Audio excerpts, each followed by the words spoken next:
उजरेला तो कहने लगती है उस पर मत भरोसा करो, इतना ज़्यादा ट्रूली लव न करो। वो तो उसे मारने जाती है, क्या तुम मुझे कर्ज कर रही हो? तो उजरेला रोक लेती है, तो उसके फादर उससे ही उल्टा सुनाने लगते हैं। साइमर तो उससे कहता है आज तो लड़ाई करने का दिन नहीं है, हम बाद में बात करेंगे। वो कहती है मैं किसी से नहीं करना चाहती जो मुझे फूल बनाया है। तो वे केली के फादर के पास आके एक मैन आके बोलता है कि मिस्टर लेन भाग गया है, और गुस्से से उजरेला कब की नहीं चली गई थी। ये दोनों भी जाने लगते हैं, साइमर और वो। लेकिन केली का फादर समझ गया था, ये जानबूझ के उसने लेन का पोजीशन उससे मांगा था, वो समझ चुका था। केलन के फादर भी बाहर जाने लगते हैं। उजरेला बाहर ही खड़ी होती है, आते ही कहती है मैं तुम्हारे कब से वेट कर रही थी, चलो इम्पोर्टेंट क्वेटल सील को हम साथ में ही वर्क ढूंढते हैं। वो कहता है क्या तुम सच में चाहते हो कि मैं तुम्हारे साथ काम करूं? क्या तुम्हें मेरी पोजीशन देख के तुम्हें लगता नहीं कि मैं तुम्हें मार सकता हूं? उजरेला उससे कहती है क्वेटल सील का पोजीशन सिर्फ इतना ही नहीं है कि वो तुम्हारे पोजीशन को सिक्योर कर सके, वो तो तुम्हारे पॉलिटिकल वर्ल्ड में भी बहुत ही बड़ा उसका नाम है, मतलब सब कुछ कंट्रोल कर सकते हो। फिर दिखाया जाता है एक दिन पहले क्या हुआ था। जब वो ये केली के फादर से मिलकर घर में आया था, तो वो उससे पूछता है तुम्हें सब कुछ याद आ गया है ना, लेकिन तुम्हें लेन उसके केली के फादर के पास जाना होगा, उन्हें यकीन दिलाना होगा कि क्वेटल सील कितना ज़्यादा इंपॉर्टेंट है, उसके लिए अहमियत क्या है, उसे दिखाना होगा। ये सारी प्लानिंग इन दोनों की ही थी। वो बहुत ही ज़्यादा उसे भड़का देती है कि तुम सील से बहुत कुछ कर सकते हो। उजरेला उससे कहते तो क्या तुम मेरे साथ अब कोऑपरेट करोगे? वो कहता है कि तुम्हें मुझे प्रूफ करना पड़ेगा जो तुम कह रही हो वो सच में होगा कि नहीं, इतना अवेलेबल है कि नहीं। उसके बाद उजरेला सबरीना के घर पे होती है और वहाँ पर लेन को कैसे फंसाना है वो मीटिंग कर रही होती है कि तभी वहाँ पर साइमोर आ जाता है। उसके गार्ड के रोकने के बावजूद वो तो उसे बात करने के लिए अंदर लेके जाती है और उससे वो माफ़ी मांगता है कि मैं तुमसे ही प्यार करता हूँ, मुझे माफ़ कर दो। जब कमरे में जाते हैं तो वो उससे कहने लगता है कि हमें इन सबको विश्वास दिलाने के लिए ऐसे ही दूर दूर रहना होगा कि उसे विश्वास हो जाए। ये लोग लेन को ट्रिक करने के लिए ये सब कर रहे होते हैं। वो उससे पूछती है कि तुम्हें डर नहीं लगता? वो कहता है हाँ लगता है ना, मुझे डर लगता है कि मैं अपनी वाइफ को खो न दूँ। वो उससे कहती है कि मैंने केली के मुझसे सुना कि मेरी वजह से तुम्हारे अंकल की मौत हुई। वो कहता है नहीं मैं जानता हूँ तुम्हारी वजह से कुछ भी नहीं हुआ है। तो वो पूछती है कि तो किसकी वजह से हुआ है? वो बताने ही वाला था, तभी उसके डोर पर नॉक होता है। वो तो कहने लगती है कि लेन का कोई तो आदमी आया होगा, तुम्हें जल्दी से यहाँ से जाना चाहिए। वो नाटक करते हुए उसे लात से मार के बाहर फेंकती है।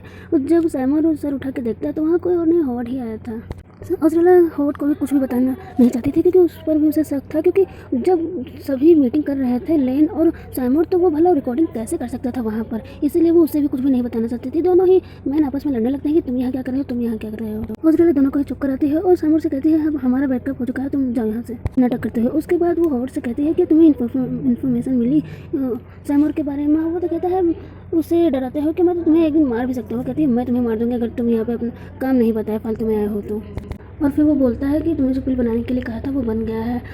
तो वो कहती है तो मुझे टाइम मिलेगा तो ले आऊँगा। वो कहता है नहीं आओगी तो पछताओगी। वो तो उसे बहुत ही ज़्यादा डांट के वहाँ से भगा देती है। फिर सोचने लगती है मुझे पता करना पड़ेगा ये किससे मिला हुआ है। उसके बाद साइमोर उसके रूम से निकलता है। इधर सरवीना तो रो रही होती है जैकब को लेकर। वो पूछती है तो कहते हैं कि मैंने उससे प्यार नहीं किया था, वो तो आपको रेस्क्यू करने के लिए किया था। वो कहती है तो अपने दिल की बात सुनो सिर्फ। सरवीना कहती है लेकिन आपने तो किसी मैन पर भरोसा करने पर मना किया था। वो तो फिर उसके दिमाग में कुछ चलने लगता है जिसमें ईवल साइड उजरेला की उसे भड़का रही होती है कि मैन पर कभी भरोसा मत करना। फिर सरवीना से उजरेला किसी पार्टनर के बारे में पूछने लगती है जहाँ अंडरग्राउंड ऑडिशन होता है। वो इन्फॉर्मेशन निकालती है, उसे कोई नंबर मिलता है, टेलीफोन से फ़ोन लगाते हैं तो वहाँ पर कुछ गार्ड आते हैं, वो भी आई मार्क्स लेके उसके पास। वो गार्ड किसी जगह पर लेके आते हैं और उसे आई मार्क्स निकालने के लिए कहते हैं। वो जगह को देख कर सोचते हैं यहाँ तो ऑडिशन हाउस था, ये क्या हो रहा है। जब अंदर जाते हैं तो वहाँ पर एक गर्ल होती है जो कि सारे मेंस को कुत्तों की तरह ट्रीट कर रहे होते हैं। एक मैन तो उजरेला से हेल्प मांगने लगता है तो वो तो उसे डॉग की तरह ट्रीट करके कहती है कि मेरा डॉग किसी और वुमेन से कैसे बात कर सकता है, और वो उसे कुत्तों के पास डालने के लिए कह देती है। वो तो उससे माफ़ी मांगने लेता है। उजरेला उसे रोकने के लिए कहती है। ये सब उसके क्लाइंट थे, फिर भी वो बहुत ही बुरे तरीके से उसे ट्रीट कर रही होती है। उजरेला हॉवर्ड का बनाया हुआ जो मेडिसिन था उसे ये बेचने के लिए आई थी। वो पूछती है तो वो कहती है रुको तो पहले ड्रिंक तो करो, लेकिन वो ड्रिंक करने से मना कर देती है। उसे लग ही रहा था कि इसमें कुछ तो ड्रग मिलाया होगा इसमें।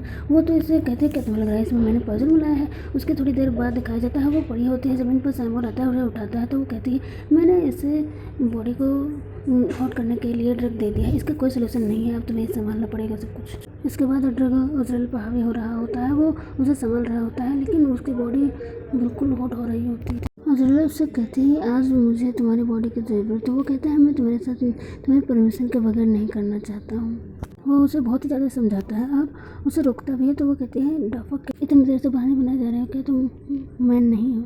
साथ में होते हुए अज़रेला उसे कह रही होती है, तुम हमेशा से यही चाहते थे, तुम मुझे ही जीतना चाहते थे, इसलिए तुम्हारे अंकल तुम पर भरोसा नहीं करते थे, तुम्हें वो पोजीशन नहीं दिया। इससे सैमूर तो और ज़्यादा गुस्सा हो जाता है और ज़्यादा हाइपर हो जाता है।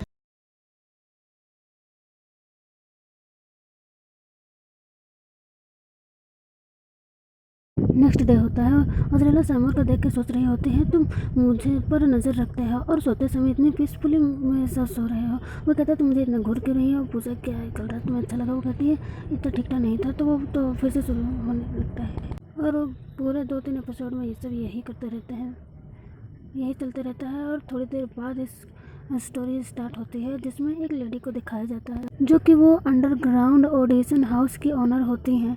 वो उस गर्ल से कह रही होती है, तुम्हें अज़रेला से भिड़ने के लिए किसने कहा था? तो वो कहने लगती है, जिसने अपने फादर का ही डेथ किया हो अडॉप्टिव, उसे आप इतना ज़्यादा भरोसा क्यों करती हैं? तो वो बताती है, मैं उसके टेम्पर को जानती हूँ, कुछ भी कर सकती है। उसके बाद एक मैन आता है, बताता है किसी ने हमारे अंडर मतलब जो जेल जैसा था उसे तोड़ के वो अज़रेला और सैमूर वो दोनों उसी मैन को बचाने के लिए आए थे जिसे उसने कल कैद करने के लिए कहा था। तभी वहाँ की ऑनर भी आ जाती हैं। अज़रेला को सब पता चल गया था कि इसी ऑनर ने वो एलन को सारे वेपन्स दिए थे अटैक करने के लिए, उसी की वजह से वो शादी में आके अटैक कर पाया था। और उसे ब्लैकमेल करने लगती है क्योंकि वो ड्रग्स का भी काम करती है, इसीलिए ब्लैकमेल कर रही थी कि मैं न्यूज़ में ये खबरें दे दूँगी। और वो दोनों किसी वुड्स की बात कर रहे होते हैं, उसी चीज़ को लेकर अज़रेला उससे ब्लैकमेल कर रही होती है। और वो उससे कहती है कि तुम जानते हो तुम फंसने वाले हो, इसलिए मेरी कंडीशन है कि मुझे दे दो। देखो, इस कॉमिक के सिर्फ 15